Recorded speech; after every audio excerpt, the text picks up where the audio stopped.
기술의 발달로 국민의껌이 된 한 생선이 있어요. 근데 이 녀석은 생각과 달리 아주 거대합니다. 이 녀석은 생각과 달리 의외로 아주 난폭합니다. 이 녀석은 생각과 달리 의외로 이런 모습입니다. 이 녀석은 생각과 달리 의외로 비밀이 많습니다. 오늘은 이 녀석을 작정하고 탈탈 털어볼 거예요. 장담컨대 오늘 이후로는 이걸 바라보는 시각이 바뀔 겁니다.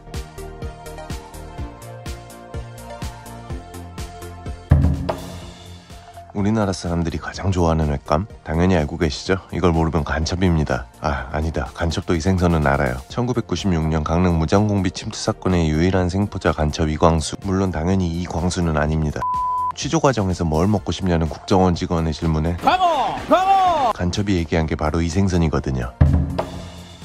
원래 얘 이름은 넙치입니다. 광어라는 말은 사실 지역 방언이었는데 전국적으로 많이 쓰이면서 복수 표준어가 됐죠. 어차피 같은 뜻이니 어떻게 불러도 상관없지만 역시 친숙한 건 광어입니다. 그리고 유나는 예쁩니다. 횟집 메뉴판만 봐도 광어회는 있지만 넙치회는 없어요. 넙치란 말은 이제 생물학적 용어가 되어 생물도감에서나 쓰입니다. 그런데 우리나라 전역에 분포하는 광어를 TV 생물도감은 아니네.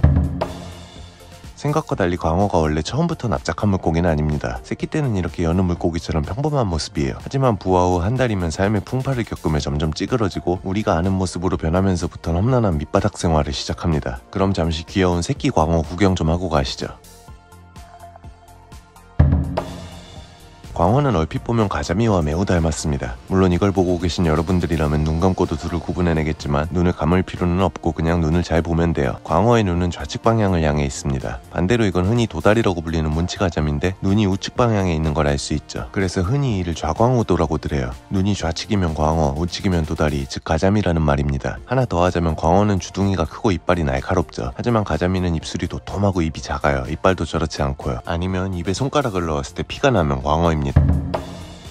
광어가 속한 넙치과엔 별넙치, 점넙치, 외넙치 등 친척들이 있어요. 하지만 다 크기가 작고 어획량도 적어 상업적 가치는 없습니다. 아참, 유럽에서 온 수입종 찰광어, 대문짝 넙치도 넙치과네요. 이 녀석에 대해서는 나중에 따로 다루겠습니다.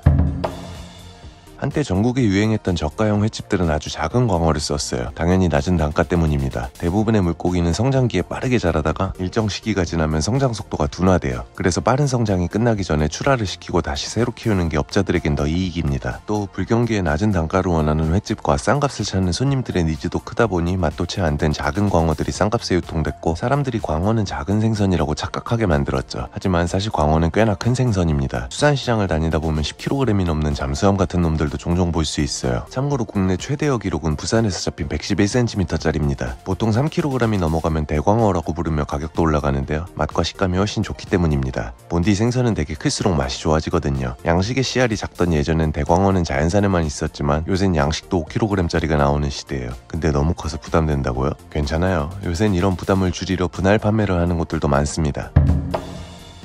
넙대대한 게 느리고 온순해 보이지만 이빨도 아주 날카롭고 성격도 더러운 광어는 뭐든 닥치는 대로 잡아먹는 프로 먹방러입니다. 평소 이렇게 위장을 한 채 가만히 바닥에 엎드려 있을 땐 세상 게을러 보여도 먹이를 사냥할 때만큼은 놀라운 순간 속도를 내죠. 그리고 날카로운 이빨 덕에 한번 입에 문 먹이는 절대 놓치지 않아요. 알고 보면 이거 아주 순 깡패입니다.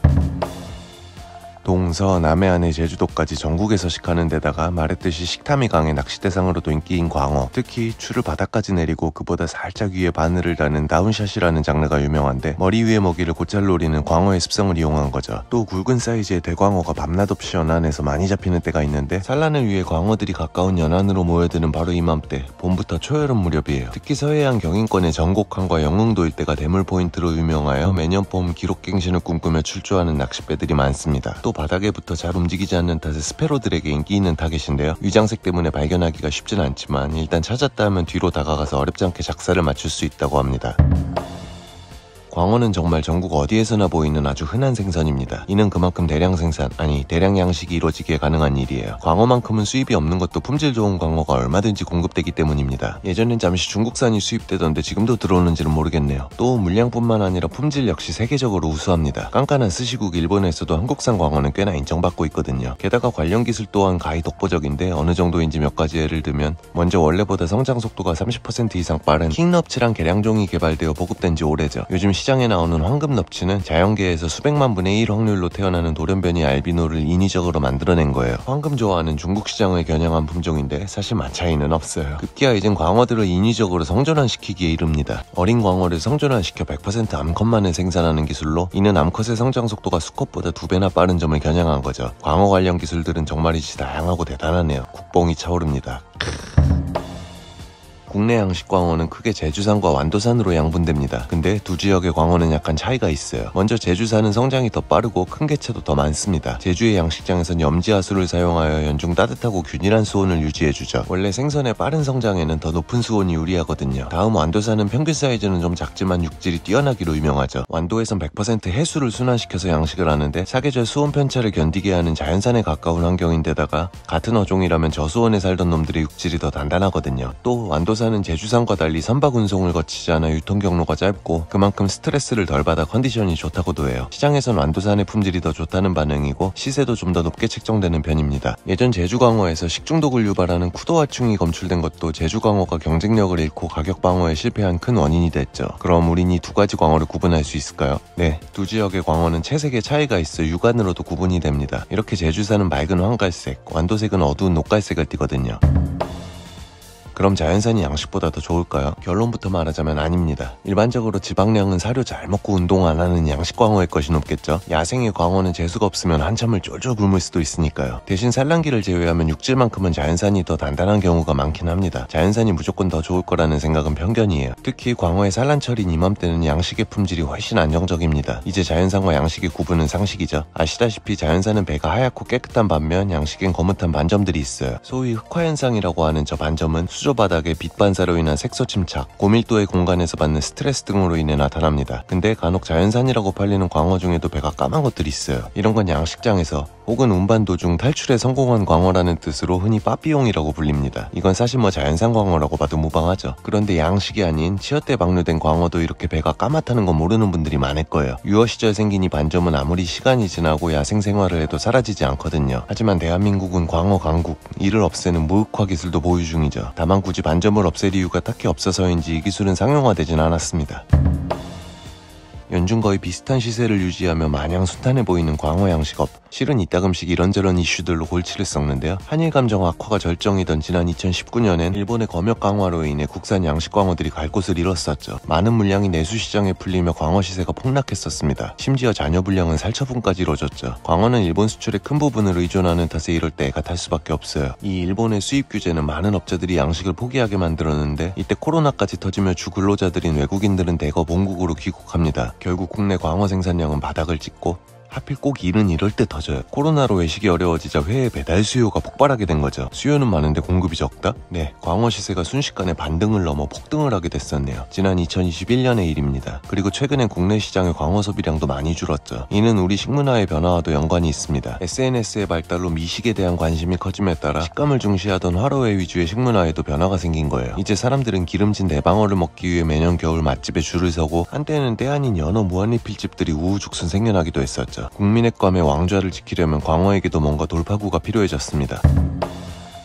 광어가 가장 맛있는 계절은 가을부터 겨울입니다. 이때는 산란을 위해 먹이 활동을 왕성하게 하는 데다가 겨울철 낮아지는 수온에 견디기 위해 지방층도 두꺼워지거든요. 반면 봄 산란기엔 어획량이 급증하며 자연산 가격이 양식보다 저렴해지지만 결정적으로 이때 맛이 없습니다. 봄 광어는 산란기를 맞아 영양분이 모두 알로 간 탓에 살에 기름기가 빠져 맛도 밍밍하고 식감도 퍼석거리거든요. 근데 아이러니하게도 광어 축제는 또 이때 열립니다. 단지 이때 자연산 광어가 많이 잡히기 때문인데 마치 봄도다리와 비슷한 케이스죠. 단 값싼 봄 광어도 각종 가열 요리를 해먹기엔 가성비가 나쁘지 않습니다.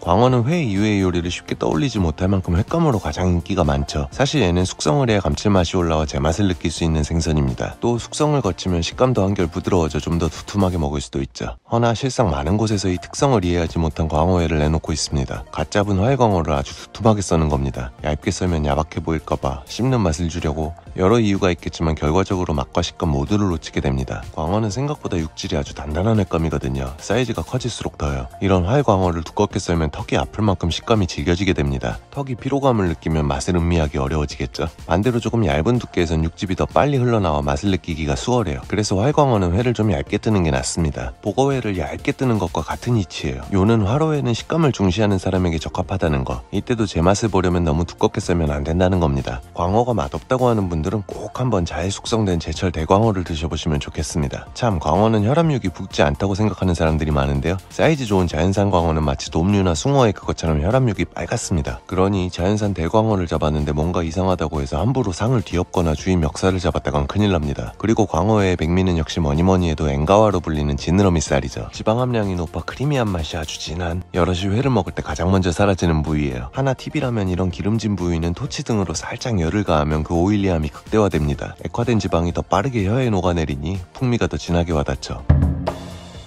보통 회를 먹고 나면 회를 뜨고 남은 서더리로 매운탕을 끓여 먹죠. 횟집에서 광어를 먹고 탕을 주문하면 뻘겋고 칼칼한 매운탕이 나옵니다. 어딘가 고향의 맛이 진하게 느껴지는. 광어로 맑은 탕을 끓여 먹는 경우는 드문데 일반적으로 먹는 작은 광어들은 사실 육수가 좀 약하기 때문입니다. 본연의 맛을 살리는 맑은 탕을 끓이면 그 깊이가 금방 드러나거든요. 보통 우럭처럼 대가리 큰 생선들이 국물 맛이 좋은 편인데 광어는 대가리도 아주 작죠. 단 이것도 커다란 자연산이면 얘기가 달라집니다. 암만 상대적으로 소두인 광어라도 이런 놈들 대가리는 절대값 자체가 크잖아요. 뼈도 아주 굵고 단단하고요. 이런 대광어 서더리에선 고향의 맛이 필요 없는 맑은 탕에 부족함 없는 진한 육수가 나옵니다. 대가리 얘기가 나온 김에 수율에 대해서도 짚고 넘어갈게요. 생선의 대가리가 작은 건 횟감으로서는 엄청난 메리트입니다. 그만큼 회의 양이 많이 나온다는 의미니까요. 예로 대가리가 큰 우럭을 회를 떴을 때 나오는 회의 양은 고작 원물 중량의 25% 정도에 불과합니다. 반면 대가리가 작은 광어는 원물 무게의 50%에 달하는 양의 회가 나오고요. 같은 무게였다면 우럭보다 회의 양이 2배나 많이 나오죠. 이렇게 살수율이 높다는 것도 광어의 큰 장점입니다. 그야말로 가성비가 쩌는 것도 국민의 감이 될 수 있었던 이유 중 하나겠죠.